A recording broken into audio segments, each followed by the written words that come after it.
தலைப்பு பயோகிராபிஸ் சுயசரிதைகள். பக்கம் 21. சகோதரர் ஜூலியஸ் பெர்னார்ட்ஸ்.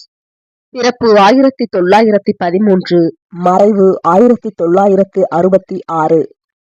ஜூலியஸின் பெற்றோர்கள் முதலில் பாலிஷ் தேசிய கத்தோலிக்கர்கள் ஆனது தங்களது பக்கத்து வீட்டு நண்பரான சகோதரர் பாசக் மஹாலவிச்சின் விசுவாசமுள்ள சாட்சி நிமித்தம் வேதமானவர்களாக சுறுசுறுப்பு மிக்க பாலிஷ் சகோதரர்களாகினர். ஒரு வாலிபனாக ஜூலியஸ் கர்த்தரையும் சத்தியத்தையும் கண்டுகொள்ள 2 வருட காலங்கள் செலவிட்டார். அவர் வானொலியில் பேசுகிற பிரசங்கிமார்களின் போதனையை கவனமாக கேட்டு தனது பெற்றோர்களிடம் யுகங்களை பற்றின தேவ திட்டங்களை அவர்களிடம் கூறுவார். ஒரு நாள் சகோதரி Elizabeth Gasper of Paterson NJ அவர்கள் ஜூலியஸை வேத மாணவர்கள் கூடுகைக்கு வரவேண்டி ஒரு அழைப்பை விடுவித்தார். பின்னர் 9 வயது ஜூலியஸ் VAWவின் லாபியில் நுழைந்த முதல் நாள் இன்னும் நினைவில் இருக்கிறது. பேட்டர்கனில் உள்ள என்ஜே ஹாலில் கையில் பைபிளுடன் நுழைந்தது. அவரது இயல்பான புன்னகையுடன் வேத மாணவர்கள் சந்திப்பு எங்கே நடக்கிறது என ரூத்திடம் கேட்டார். அந்நாளிலிருந்து அவர் சகோதரர்களை தொடர்ச்சியாக சந்திக்கலானார். ஒட்டுமொத்த வேத ஆராய்ச்சியை ஒப்பிடுகையில் சகோதரர்கள் நேர்மையானவர்கள் என்பதை தாமதமாக அறிந்து கொண்டாலும் வியப்புற்றார். வெகு விரைவில் இதற்கு பின் 2ஆம் உலகப் போருக்கு படைக்கு கட்டாயம் ஆளெடுக்கும் சூழலில் மனசாட்சிக்கு விரோதமாக நிறுத்தப்பட்டார்.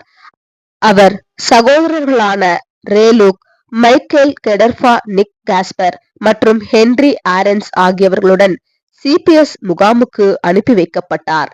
அம்முகாம்களில் அவர்களுக்கு மிகுந்த கஷ்டங்கள் இருந்த போதிலும் ஆசீர்வாதமானது நிரூபிக்கப்பட்டது. சகோதரர்கள் மாதத்திற்கு பணம் கொடுப்பவனாக $2.50 மட்டுமே மொத்த தொகையாக பெற்று வந்தனர்.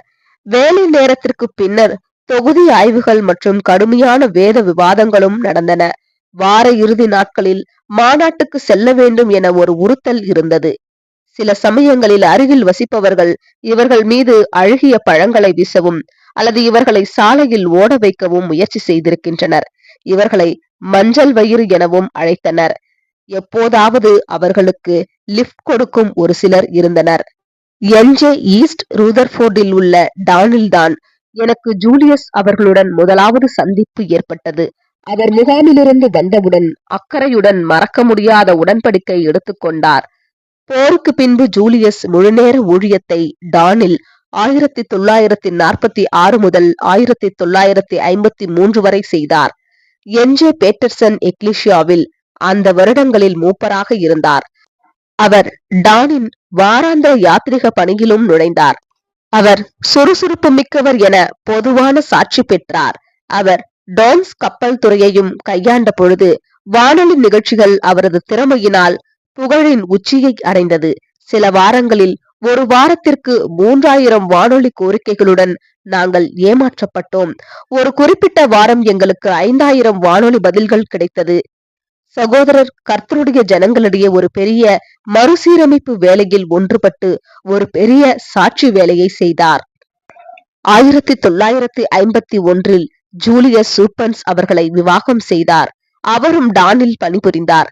1953 வரை இருவரும் தங்கள் சேவையை தொடர்ந்தனர். சூவின் இறக்கும் தருவாயிலுள்ள தாயுடன் குடும்ப பொறுப்புகளை ஏற்க அவர்கள் புறப்படும் வரை ஜூலியஸ் அனைத்து வேலைகளிலும் சுறுசுறுப்புள்ளவராக இருந்தபடியால் சிகாகோ எக்லிஷியாவில் மூப்பரானார். அவர் எக்லிஷியாவில் யாத்ரிக பணிகளிலும் வேதமானவர்களின் முதல் தொலைக்காட்சி நிகழ்ச்சியில், முதன்மையான தொலைக்காட்சி நிகழ்ச்சியில், தெய்வீக திட்டம் ஆகியவற்றிலும் பணியாற்றினார்.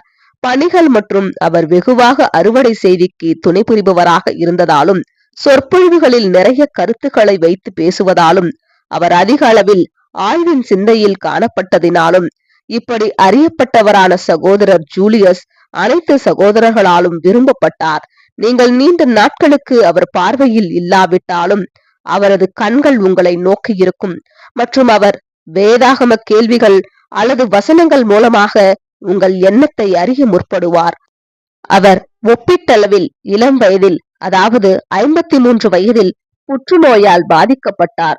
நோய்வாய்ப்பட்டிருந்தாலும் அவர் மிகவும் வெற்றிகரமானவர். கர்த்தருடைய சித்தத்திற்கு மிகவும் ஏற்றவர். யோவான் 1:38 எடுக்கப்பட்ட நீங்கள் என்ன தேடுகிறீர்கள் என்பது குறித்து நியூ ஹேவன் கோன் ஜூலியஸ் அவர்கள் வினவிய ஊடுருவத்தக்க கேள்வியானது அங்கு கூடியிருந்த சகோதரர்களின் மனதை தொட்டு சென்றது. ஜூலியஸ் தனது சொற்பொழிவை நிறைவு செய்தவுடன் சகோதரர்களின் ஆத்மா அமைதியை தேடி சென்றது. ஜூலியஸ் இயேசுவை விட்டு சென்று விடுவாரா என்ற கேள்வியை நான் நிச்சயமாக சொல்கிறேன். இக்கேள்வியானது இந்நாளில் ஒவ்வொருவருக்குமான கேள்வியாகும். நீங்கள் என்ன தேடுகிறீர்கள்?